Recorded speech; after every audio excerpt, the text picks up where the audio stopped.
খুবই আমরা সবাই বসে আছি, তবে খেলাটা কখন শুরু হবে রাতের দিকে হয় আমরা সবাই জানি। তো নিশ্চয়ই আমরা সবাই দেখবো এবং কারোর পক্ষ নিয়ে আমি বলবো না, যেই ভালো খেলবে সেই জিতবে।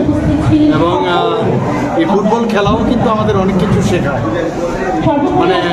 জীবন ক্ষেত্রে চলতে গেলে ফুটবল খেলা কিন্তু একটা ভেরি ইম্পর্টেন্ট। তো সেই জায়গায় আজকে একটা উন্মাদনা থাকবে সারা পৃথিবী জুড়ে, আমাদের ভারতবর্ষেও হবে আর ত্রিপুরাতেও হবে। আমার মনে আছে গত দু বছর আগে খুব সম্ভব এর আগের যে ফুটবল হয়েছিল বিশ্ব ফুটবল কাপ, সেখানেও আমি আস্তাবল মাঠে এখানে গেছি। জানি না এবার কী করবো, এরকম হতেও পারে, বুঝে ব্যবস্থা নেব।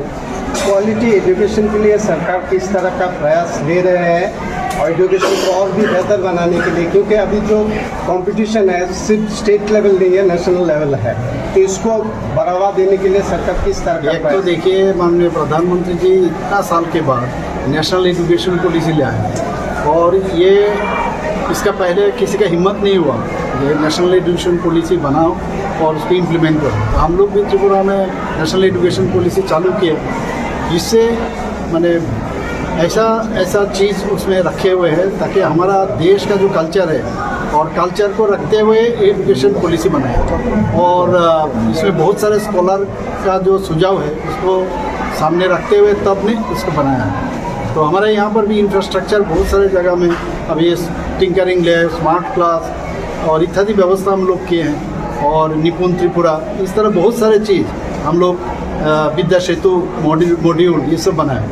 तो जहाँ जहाँ ज़रूरत पड़े वहाँ पर हम लोग एड्रेस कर रहे हैं, और बुनियादी स्तर से शुरू करके पूरा उच्च मध्यम स्तर तक, ताकि वहाँ पर इंफ्रास्ट्रक्चर भी अच्छा हो। लेकिन मैं कहना चाहता हूँ बहुत सारे जगह में हमारे बहुत सारे लूपहोल्स हैं, खास करके जनजातीय एरिया में मैं खुद भी जाऊँगा जाके, और एक वहाँ पर हम लोग डिसीजन लिए हैं क्या करना है ताकि स्टूडेंट्स और टीचर्स का जो रेशो है वो ठीक ठाक रहे, और नियमित रूप से टीचर वहाँ जाए, पढ़ाई में इंटरेस्ट बनाना है।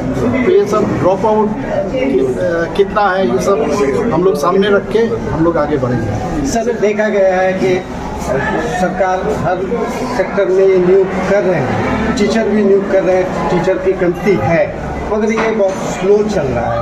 इसको और भी अच्छा बेहतर बनाने के लिए किस तरह? हर चीज़ का ना कुछ स्टेप्स होता है, फिर आपका साधन भी चाहिए, तो सब चीज़ मिला जुला के इसी तरह हम लोग आगे बढ़ रहे हैं। फिर बहुत सारा ये जब हम लोग रिक्रूटमेंट करते हैं बहुत चिंता सोच के हम लोग करते हैं ताकि कोर्ट में चैलेंज ना हो। तो सब मिला जुला के, इसलिए थोड़ा सा समय तो लेता है, लेकिन हम लोग ऐसा नहीं है किसी को डिप्राइव करना है, जो भी करना है हमारे लिए करना है। আজকে কিশোর কিশোরীদের সংগঠিত করলেন। ত্রিপুরাতে একটা বড় সমস্যা এখন হচ্ছে যে চাইল্ড ম্যারেজ, তারপর সেখানে ড্রপ আউট, ড্রাগস, এই বিষয়গুলোকে কীভাবে ইয়ে করছেন। এর মধ্যে দেখা গেছে দুইটা জেলা, যেমন সিপাহীজলা এবং সাউথ, তারা নিজস্ব কিছু প্ল্যান নিয়ে এগুচ্ছে, কিছু স্কিম।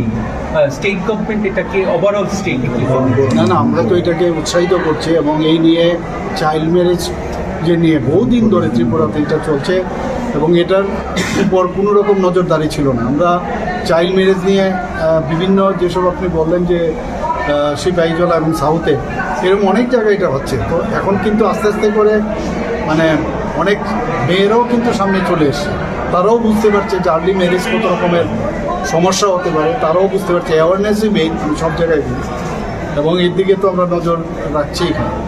আর যেখানে ড্রাগসের বিষয়ে আপনারা জানেন যে বারবার বলছি যে এখানে পুলিশ বা আমাদের বিভিন্ন এজেন্সি দিয়ে এটা রোখা সম্ভব নয়। আজকে আপনারা জানেন যে এটার যে প্যাসেজ থেকে আসে বিভিন্ন জায়গার থেকে, অন্য কান্ট্রির থেকেও আসছে এখানে। তো আসাম এবং মিজোরাম বর্ডার দিয়ে আসছে। তো আমরা কিন্তু একটা চেষ্টা রয়েছে, জিরো টলারেন্স নীতি আমরা নিয়েছি, এবং প্রচুর আপনারা দেখেছেন বহু কিংপিন, তাদেরকেও আমরা ধরছি এখন, বাইরের থেকে ওদেরকে ধরে নিয়ে আসছে। তো আশা করি আমরা যে টার্গেট আমাদের আছে, সাকসেস আমরা নিশ্চয়ই আমরা। রাজ্য নির্বাচন কমিশনার নতুন করে